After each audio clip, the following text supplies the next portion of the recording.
কাপোৰজনৰ ঘৰ হয়। মই বেংকত আজি গৈছিলোঁ পইচা আনিবৰ কাৰণে, কিবা বিশেষ কাৰণত লগাৰ কাৰণে 60,000 টকা পইচাটো লৈ আহিলোঁ। তাৰপিছত তেল ডিপুৰ তাতে থাকিলোঁ, গাড়ীখন মানে তেল ভৰাম বুলি ৰখিলোঁ। কিন্তু আগৰ ছাইডৰ মোৰ যিটো গ্লাছ সেইটো ডাউন আছিলে। কিন্তু 3জন মানুহ আহিছিলে ব্যক্তিগত চুৰি কৰিম বুলি হিচাপত। এতিয়া সিহঁতে মানে মোৰ পিছত পৰিছে, মইতো ইমান নাজানো। এজনে কৈ আহে ক'লে মোক ক'লে বোলে আপোনাৰ আৰু কি পইচা পৰিছে।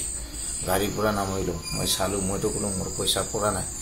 তাৰপিছত সেইখিনি কথা সময় কোৱাৰ পিছত পেটাই তাৰমানে সিহঁতে মোৰ আগৰ চিটৰ পৰা বেগখন লৈ পালচাৰ গাড়ীত গুচি যায়।